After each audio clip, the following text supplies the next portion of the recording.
आयुर्वेदिक औषधी घेत असताना आपल्या मनामध्ये एक गोड गैरसमज असा आहे की आयुर्वेदिक औषधांना एक्सपायरी डेट ही नसते।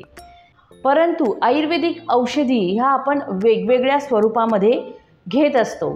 जसे वेगवेगळी औषधींचे स्वरस आहे, रस आहे, चूर्ण आहे, काढे आहे, आसव अरिष्ट या स्वरूपामध्ये आपण घेत असतो।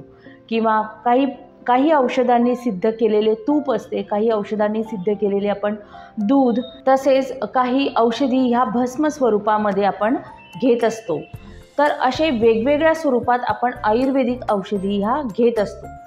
ह्या सर्व औषधांना एक्सपायरी डेट ही वेगवेगळी असते। तर आज आपण आयुर्वेदिक औषधांच्या एक्सपायरी डेटविषयी संपूर्ण माहिती बघूया। नमस्कार, मी डॉक्टर शीतल लोमटे आयुर्वेदा फॉर ऑलमध्ये आपले स्वागत करते। आयुर्वेदा फॉर ऑल या चॅनलला सबस्क्राईब करा, जेणेकरून आपल्याला अशाच प्रकारचे नवीन व्हिडिओ बघायला मिळतील। आयुर्वेदिक औषधी आपण वेगवेगळ्या स्वरूपामध्ये घेत असतो। औषधींचे काढे, गोळ्या, चूर्ण, स्वरस, भस्म, दूध, तूप, आसव, अरिष्ट अशा वेगवेगळ्या प्रकारामध्ये आपण आयुर्वेदिक औषधी ह्या घेत असतो आणि ह्या सगळ्यांची एक्सपायरी डेट मात्र वेगवेगळी असते। ह्यापैकी काहीच औषधांना ही एक्सपायरी डेट नसते, त्यामुळे सरसकट सगळ्या आयुर्वेदिक औषधांना एक्सपायरी डेट नसते हा गोड गैरसमज आपल्या मनातून काढून टाकावा। आपण सर्वप्रथम बघूया औषधींचे रस म्हणजे स्वरस याविषयी। औषधींचे ताजे ज्या वनस्पती असतात, हिरव्या वनस्पती असतात, त्यांचा पानांचा, खोडांचा किंवा वेगवेगळ्या अवयवांचा जेव्हा रस केला जातो, हा रस जो आहे हा साधारणतः 1 ते 2 तासच असा चांगल्या स्वरूपामध्ये राहत असतो। त्यानंतर त्यामधील जे औषधी गुणधर्म आहे हे नष्ट होतात। औषधी वनस्पतीचा रस जरी खराब नाही झाला तरी सुद्धा त्यामधील औषधी गुणधर्म हे जीर्ण झालेले असतात, संपलेले असतात। त्यामुळे तो रस फ्रीजमध्ये जरी ठेवून दिला तरी सुद्धा अशा प्रकारचा रस आपण घेऊ नये। कोणत्याही वनस्पतीचा रस हा केल्यानंतर अर्धा 1 तासाच्या आतमध्येच प्यायला हवा। दुसरा आहे काढे। औषधी वनस्पतीपासून घरी बनवलेले काढे हे देखील आपण 1 ते 2 तासाच्या आतमध्येच घ्यायला हवे। त्यापेक्षा जास्त वेळानंतर त्यामधील औषधी गुणधर्म हे निघून गेलेले असतात। बाजारात मिळणारे बॉटलमधले जे काढे असतात त्यामध्ये प्रिझर्वेटिव्ह थोड्या प्रमाणात टाकलेले असतात आणि त्यावर त्याची एक्सपायरी ही लिहिलेली असते।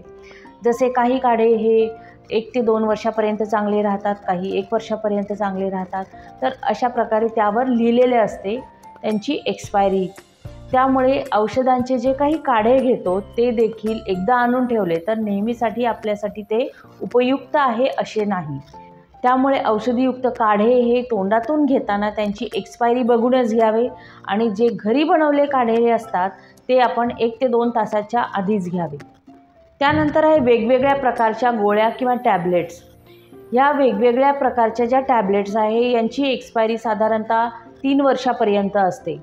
त्यामुळे ज्या काही गोळ्या आपण मेडिकलमधून आणतो, आयुर्वेदिक मेडिकलमधून आणतो, त्या ज्या गोळ्या आहेत ह्या 3 वर्षाच्या आतपर्यंतच आपण खाव्या। त्यापेक्षा जास्त झाले असेल तर त्यामधील औषधी गुणधर्म हे निघून गेलेले असतात, त्यामुळे त्या खाल्ल्या तरीसुद्धा आपल्याला त्याचा रिझल्ट हा मिळत नाही। त्यानंतर आहेत आसव अरिष्टे।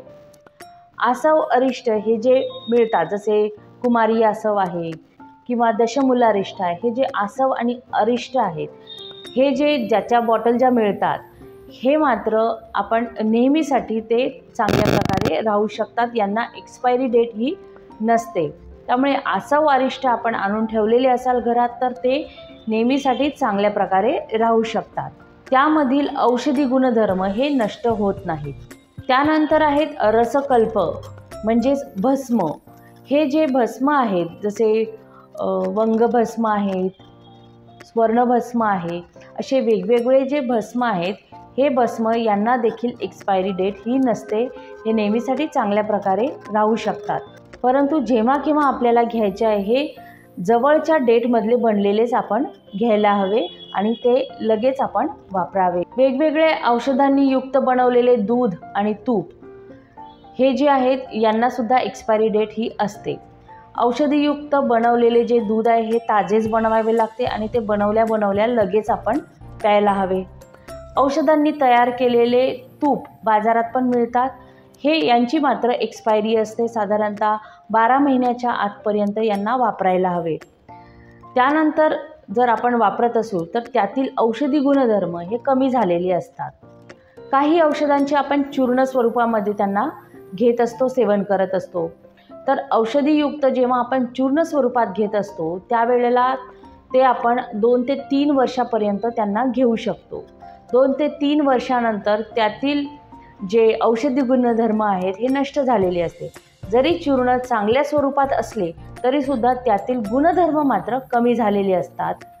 काही बाह्य वापरणारे औषधीयुक्त जे मलम असतात किंवा तेल असतात हे देखील त्याचीसुद्धा एक्सपायरी ही असते 2 ते 3 वर्षापर्यंत। काही तेल आहेत हे फार काळपर्यंत टिकू शकतात, परंतु काही तेलांमध्ये उडनशील द्रव्य हे असतात, ते जर फार काळपर्यंत वापरले तर त्यातील जे उडनशील तेल आहे, द्रव्य आहेत हे निघून गेलेले असतात, त्यामुळे त्यांचा जो परिणाम आपल्या अवयवांवर व्हायला हवा तो होत नाही। त्यामुळे तेल देखील आपण 2 ते 3 वर्षाच्या आतच वापरून घ्यावे आणि मलम हे देखील साधारणतः 12 महिन्याच्या आतपर्यंत म्हणजे 1 ते 1.5 वर्षाच्या आतच औषधांवर छापून आलेली असते, त्यामुळे आपण ती बघूनच त्यांचा वापर करावा। आयुर्वेदिक औषधांना एक्सपायरी नसते म्हणून आपण सरसकट आयुर्वेदिक मेडिकलमध्ये जातो, आपल्या मनाने औषधी घेतो आणि त्यांचा वापर करतो, परत त्या ठेवून देतो आणि काही काळानंतर जेव्हा आपल्याला परत त्रास होतो परत त्या वापरतो आणि यामुळे काय होतं की त्यांचा जो इफेक्ट असायला हवा तो दिसत नाही। यामुळे आपण आयुर्वेदाला नाव ठेवतो की आयुर्वेदामुळे आपल्याला उशिरा रिझल्ट मिळतो किंवा रिझल्ट मिळत नाही।